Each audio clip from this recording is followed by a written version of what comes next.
हरे Krishna. Nobody speaking. जी जी प्रभु। ठीक है। ये मन चंचल है और बड़ी तेज़ी से बदलता रहता है। इसलिए अर्जुन ने स्वीकार किया कि मन को वश में करना बिल्कुल संभव नहीं है। यह कार्य उतना ही कठिन है जितना कि वायु को वश में करना। उदाहरणार्थ, यदि कोई नदी या समुद्र में नाव में बैठकर वायु के सहारे जा रहा हो और वायु नियंत्रण से बाहर हो, तो नाव डगमगाने लगेगी और उसे संभाल पाना मुश्किल हो जाएगा। हो सकता है वह उलट भी जाए। अतः भव समुद्र अर्थात मनोरथों एवं विभिन्न शरीरों में स्थानांतर के सागर में सर्वप्रथम मन को वश में करना चाहिए।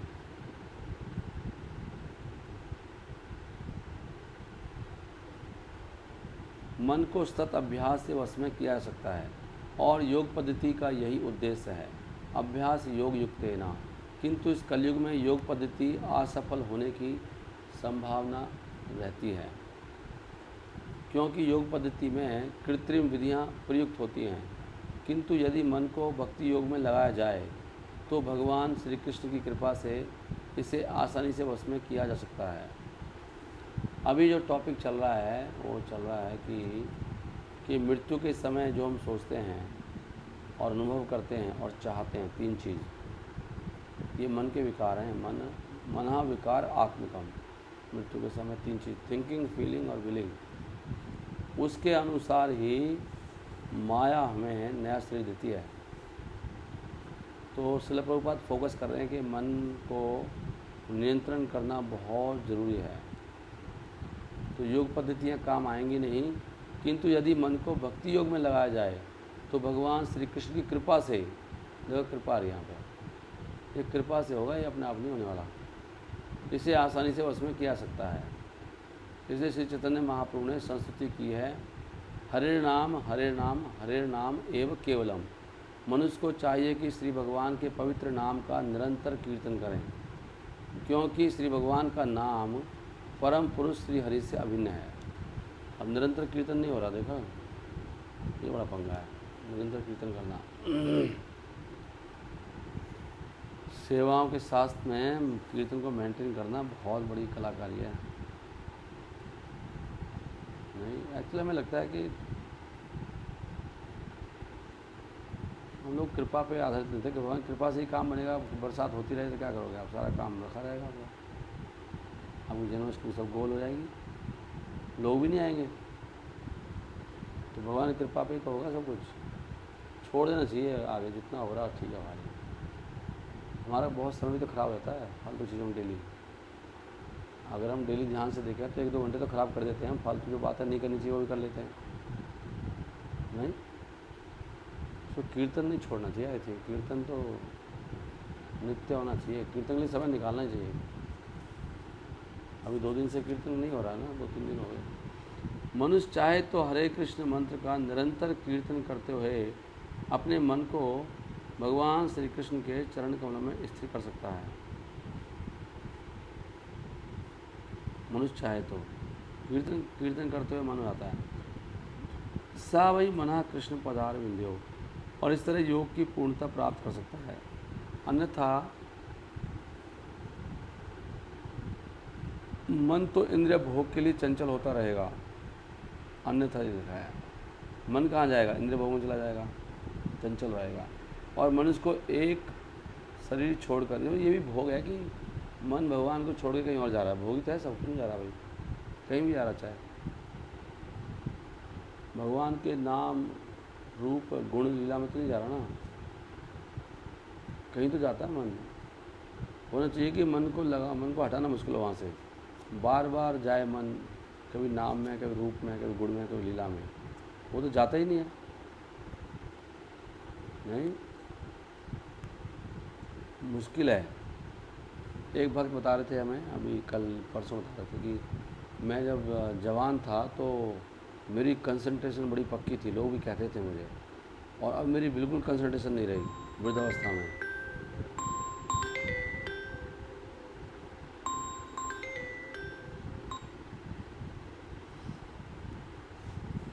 हरे कृष्णा। सो पॉइंट क्या है, मैं सोच रहा था कि देखो इस जन्म में भी ना हम लोग, मतलब जो व्यक्ति जवानी में होता है या जब तो और बुढ़ापे तक आता था, क्या हुआ है, उसने इतने संस्कार बना लिए इस जन्म में कि उसका मन और भी नीचे चला गया है। तो हम इस जन्म में आगे जो जिस जिस हिसाब से पैदा हुए थे उससे हम और नीचे आते हैं। डेली आता व्यक्ति गंदा होता है या आगे बढ़ता है। तो सारी उम्र तो उन्होंने भक्ति की नहीं है, अभी वो भक्ति में आए हैं मुश्किल से वृद्धावस्था में, 65 ईयर्स की एज में। तो मतलब उनके जो ज़िंदगी बीती है पिछले 60 साल, उसमें उन्होंने अपने मन को गंदा कर लिया। समझ रहे हैं मैं क्या सोच रहा हूँ। तो इस जन्म में हम जो पैदा हुए थे उससे और गंदे हो गए, क्योंकि भक्ति तो करी नहीं, या तो गंदा हो रहा है या अच्छा हो रहा है। तो कह रहे अब मेरा मन बिल्कुल एक सेकंड के लिए भी ठहरता ही नहीं है प्रभु जी जब माला करता हूँ। बड़ा मुश्किल है, बिल्कुल नहीं भगते हैं, बिल्कुल ऑनेस्टली बता रहे थे, तो बड़ा मुश्किल है एक सेकंड भी उसको कहीं लगाना।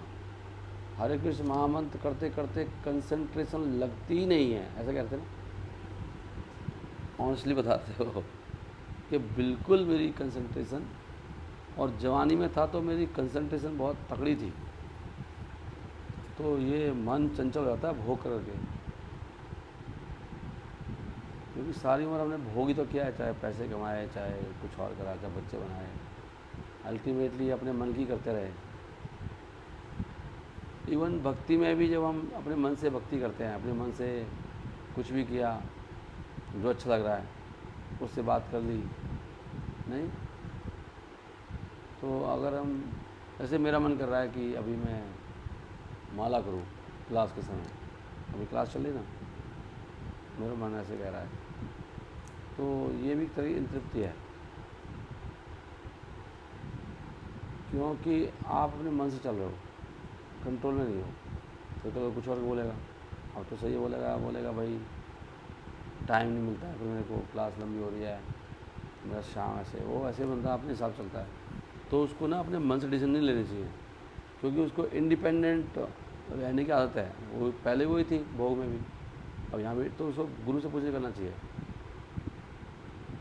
वो कहे नहीं नहीं मत करो, फिर तुरंत मान ठीक है, फिर सोचना चाहिए नहीं नहीं, वो कहे नहीं क्लास सुना करो, वो अच्छा रहेगा आपके लिए, कोई बात नहीं, आधा घंटा कोई बात नहीं, आधा घंटा कम हो गया आपका।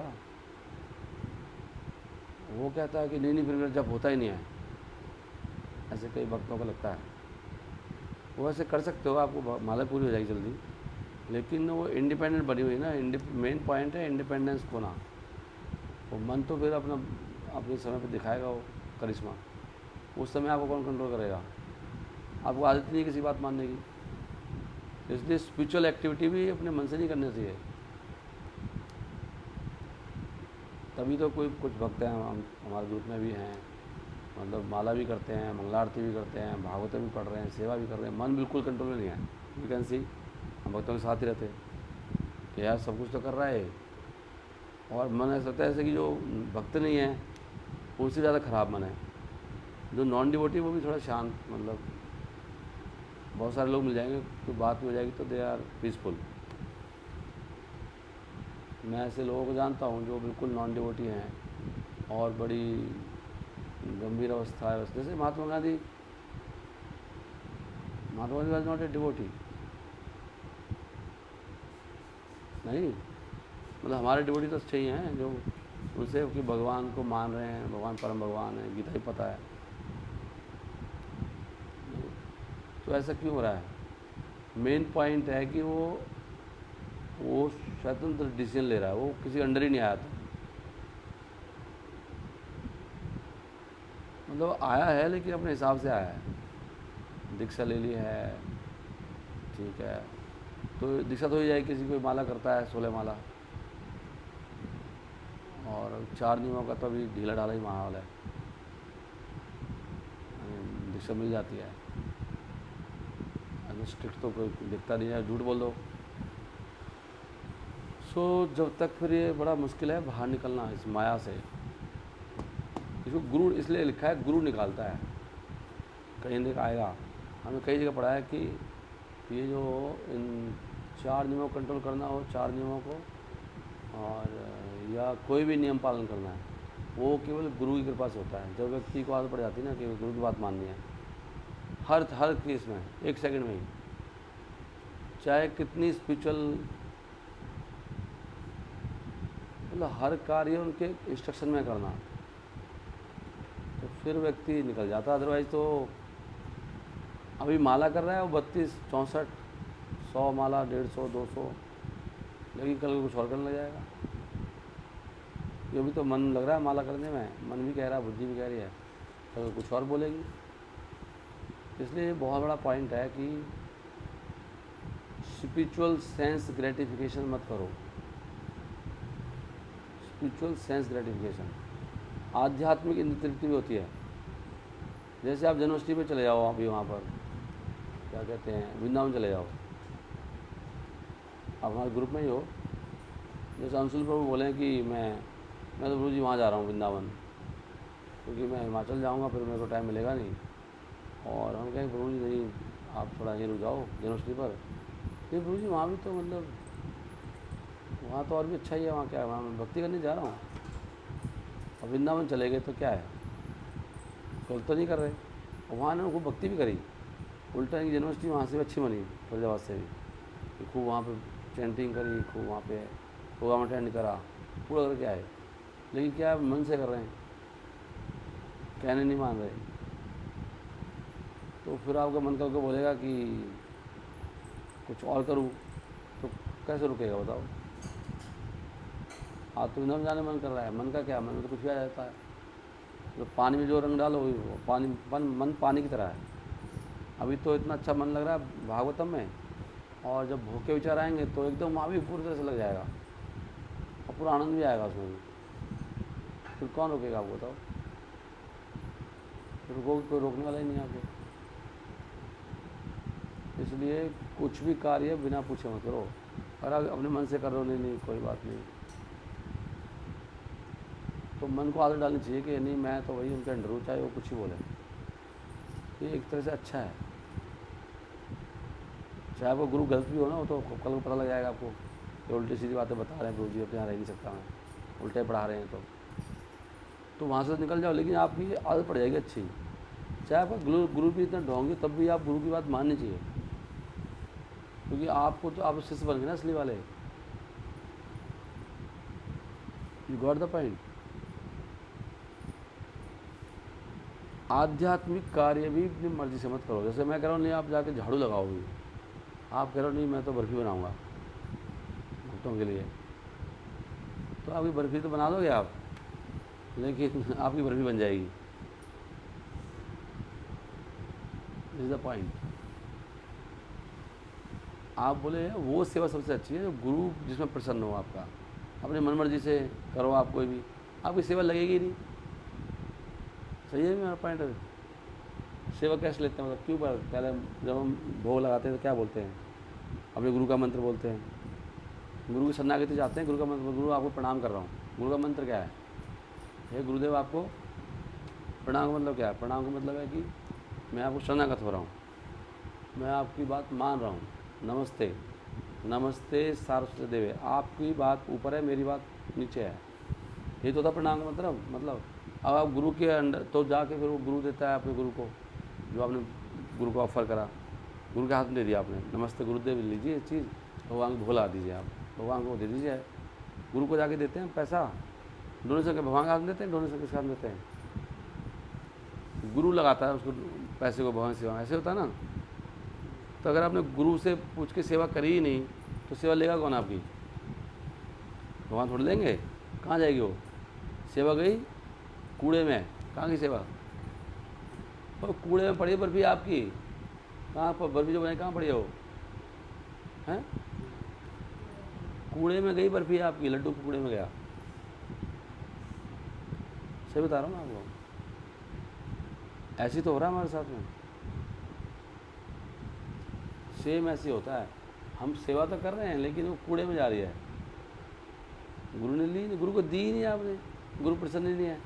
इसलिए उसमें कह रहे हैं यस्य प्रसादात भगवत प्रसादा, यस्य प्रसादात ना गति कुतोपि।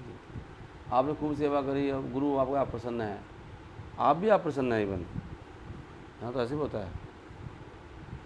मतलब आप बहुत आगे हमारे वक्त। गुरु तो अप्रसन्न है ही है, भक्त भी अप्रसन्न है। चलो भक्त ना हो, गुरु अप्रसन्न तो चलता है, गुरु जी अप्रसन्न है, भक्त खुद ही अप्रसन्न है गुरु से। ये कर क्या रहा है तू गुरुदेव? सेवा नहीं कर रहा हमारी, हमारे हिसाब से नहीं चल रहा है, सही है कि नहीं, गलत बताओ। तो भक्त बोलते हैं कि यस्य प्रसादात भगवत प्रसादो, यस्य अप्रसाद ना गति को, तो गुरु को बोलते हैं आजकल भक्त कि अगर मैं प्रसन्न हूँ तो भगवान प्रसन्न है, अगर मैं प्रसन्न नहीं तो तेरी कोई गति नहीं है गुरुदेव। उल्टा है हमारा बिल्कुल है। और मेरी, और सच बता रहा हूँ बिल्कुल ऐसे ही आजकल, आप प्लीज़ इसको बात को नोट करो।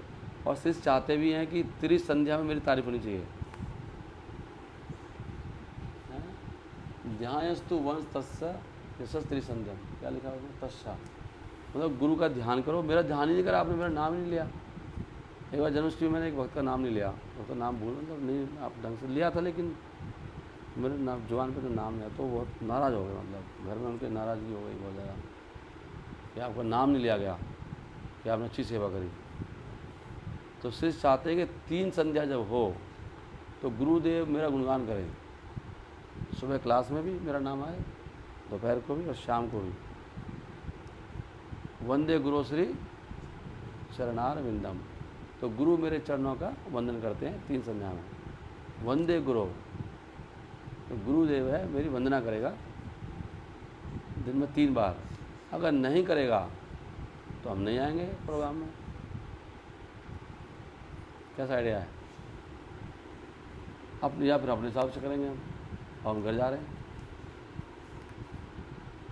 क्यों? ये हालात हैं कलयुग के। तो ऐसे लोगों का माइंड कौन कंट्रोल करेगा? अब वो सामने आएगा, मन उनका बिल्कुल परेशान रहेंगे, रोएंगे, झीकेंगे, माइंड बिल्कुल कंट्रोल से बाहर हो जाएगा। मन चला जाएगा किसके पास? क्रोध के पास, भोग के पास, लोभ के पास। ये तीनों आंसू ले जाएंगे। यहाँ क्या कर रहे हो? मैं तो क्रोध का दास हूँ। मेरे गुरुदेव कौन है? क्रोध देवता। हाँ, तभी आप बहुत क्रोध में लग रहे हैं। हाँ जी, हाँ जी, मैं इनका दास हूँ, जैसे ये कहते हैं ऐसे ही करते हैं। बोल क्यों रहे हैं? क्रोध बुलवा रहा है जी मुझसे, मेरा गुरुदेव बोल रहा है। और काम बुलवाता है और भोग बुलवाता है। काम, भोग और क्या, लोभ। वहाँ क्या कर रहे हो? वहाँ पे प्रभु जी, वहाँ पे मलाई कोफ्ते बने हैं, इसलिए मैं मंदिर में प्रसाद नहीं पा रहा हूँ। कहाँ जा रहे हो? घर जा रहा हूँ। तो लोभ आ जाएगा आपको, काम, क्रोध और लोभ,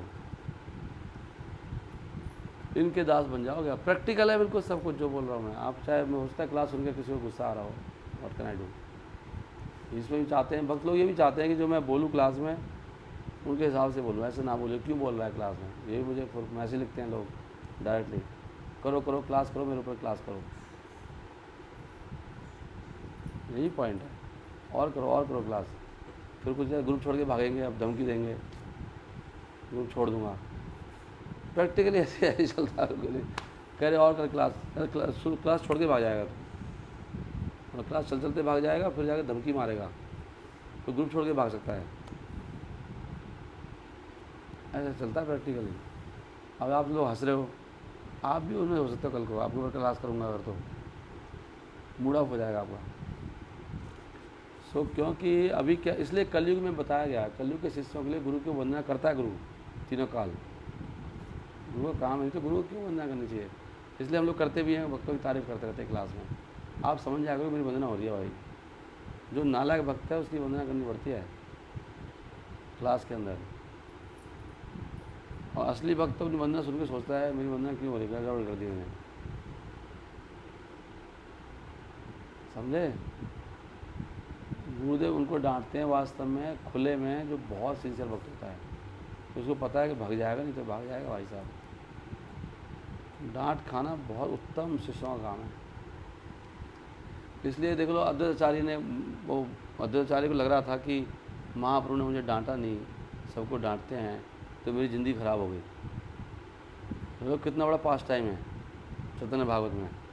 अद्वैताचार्य को चिंता थी कि भाई महाप्रभु सबको कृपा करते हैं, सबको पकड़ के डांट देते हैं, और मेरा केवल सम्मान करते रहते हैं, 3 संध्या करते हैं मेरी। तो ही वॉज वेरी अपसेट आचार्य। क्योंकि महाप्रभु की वो बहुत बड़े थे, मतलब पिता के समान थे और महाप्रभु सम्मान करते थे आचार्य का। तो उन्होंने कहा ऐसे तो बात बनेगी नहीं, तो डांटनी पड़ेगी, तो ज़िंदगी तो ख़राब ही है। तो उनको पता है भगवान मायावाद के बहुत खिलाफ हैं। सदा गुस्सा भगवान को आता है मायावाद को बोले, तो आचार्य ने क्या करा, मायावाद पे कथा करनी शुरू कर दी। तो खबर तो पहुँचेगी भाई आजकल ऐसे बोल रहा है वो। महाप्रभु का क्या बात कर रहे हो, ऐसे हो नहीं सकता। कह रहे प्रभु क्या बात कर रहे हो, वो तो पूरा मायावादी हो गए हैं। महाप्रभु कहते मैं अपनी आँखों से देखना चाहता हूँ, मैं विश्वास नहीं कर सकता किसी पर। महाप्रभु कहते मैं विश्वास नहीं करूँगा किसी पर ही। तो महाप्रभु को ले गए वो, और अद्वैताचार्य देखा तो पूरा बोल रहे हैं कि आत्मा और भगवान एक है, जो आत्मा से परमात्मा। महाप्रभु को देखते, मतलब व्यास में बैठे थे वो, टूट पड़े, पकड़ लिया, उठा लिया, पटका देके पटक दिया, उठा के पटक दिया नीचे, और देह घुसा और देह घुसा। कह रहे तेरी इतनी हिम्मत, तू मायावत। कह रहे तू क्या बोला, ये नाड़ा तू था ना जो मुझे बुला रहा था, हुंकार मार रहा था, मैं आराम से सो रहा था नींद में महासागर में, क्या वो कर्ण सागर में, और अब तू यहाँ पे ये बोल रहा है। वो मारे जा रहे हैं। और सीता देवी वो कह रही है नहीं मत मारो, बूढ़ा है वो, बहुत बूढ़ा है, मर जाएगा। महाप्रभु मत मारो। कितनी अच्छी कथा है, मतलब एक्चुअली में सुनोगे ना, मतलब उसमें से चैतन्य भागवत में से जो शब्द है उसमें हंस गया, पागल हो गए। कह रहे नाड़ा तू मुझे बुला रहा था।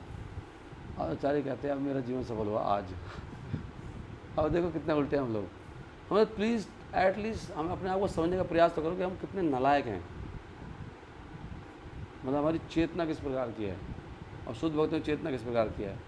शायद ही कोई भक्त ऐसा होगा कि जिसको डांट पड़े और वो परेशान ना हो। इससे प्रूव होता है कि हम में से कोई भी शुद्ध नहीं है। नहीं, मुझे तो खुश होना चाहिए कि यार तो बढ़िया है, मेरा खोट निकाल रहे हैं और मेरे को डायरेक्ट बता रहे हैं, मेरे को शुद्ध कर रहे हैं। कौन बताएगा मेरा ये, मुझे दिखाई भी नहीं दे रहा अपना दोष, मैं इतना नालायक हूँ। मुझे बोल रहे हैं तो गुस्सा आ रहा है, मुझे समझा रहे हैं तो हमें लग रहा नहीं मेरी गलती नहीं है, किसी और गलती है, या ये बात नहीं थी कोई और बात थी। सफाई दे रहे हैं हम लोग। मुझे तभी देख रहे हैं चक्षुर उन्मिलितम ये ना, जो मुझे दिखाई नहीं दे रहा वो आँख खोल के दिखाते हैं, बोले हम लोग मानते नहीं हैं। कहते हैं आँख खोलना, ये देखना तूने ऐसे करा कांड। नहीं प्रभु जी मैंने नहीं, ऐसे नहीं, ऐसे था वैसे था, मैं तूने ज़्यादा मिर्च डाल दी यार। नहीं प्रभु जी मैंने छोटी डाली है, इतनी मिर्च लग रही है यार, खाया नहीं जा रहा। तो हमारी आँख खोलते हैं यार तूने डाली ज़्यादा। फिर हम पूछते कितनी डाली, तुझे 3 डाली है यार, 3 तो बहुत ज़्यादा है भाई, 3 डाल दी तूने एक बंदे की सब्ज़ी में, तो हमको नहीं दिखाई दे रहा ना कि हमने 3-4 मिर्च डाल दी। हम कह नहीं उतनी डाली है। मैं कह रहा वो आप छौंक लगा रहे हो, हमारे वो आ रही है क्या कहते हैं उसको, छींक आ रही है गंदी क्या छींक बोलते हैं, हाँ वो मतलब नाक में जा रही है और वो वहाँ पे बैठा नहीं जा रहा, और हम कह रहे हैं इतना मसाला क्यों डाल रहे हो, कौन कर रहा है। नहीं प्रभु जी उतना डाल रहा हूँ मैं, सेम डाल रहा हूँ। नहीं मान रहे ना हम लोग, होता नहीं होता है, प्रैक्टिकल है सर। तो अगर हमें ना बताया, हमें कभी पता नहीं लगे हम लोग क्या कांड करे जा रहे हैं। तो असली भक्त होता है, भक्त अगर बनना है तो भाई ये मन कंट्रोल नहीं होगा, अदरवाइज गुरु क्या उसको चुप हो जाएगा, अगर ज़्यादा बोलोगे होगा ठीक है भाई ये तो नहीं मान रहा, मैं ही मान जाता हूँ। अगर आप ज़्यादा जवाब दोगे तो ज़्यादा बोलोगे तो क्या बोलेगा वो, ठीक है बोलने बंद कर देंगे आपसे ना, यार भैया जितना कर रहा उतना ही ठीक है, कुछ तो कर रहे हैं एटलीस्ट। मैं बोलूँगा तो भाग ही जाएंगे, तो डिसीजन लेंगे आज कल से मैं बोलूँगा नहीं किसी को कुछ भी। ये डिसीजन लेते हैं हम लोग कि भैया जो मैं बोल रहा हूँ कोई सब बुरा मान रहे हैं लोग, सेवा भी नहीं, जो कर रहे हैं वो भी नहीं करेंगे, मैं कुछ कह ही नहीं सकते।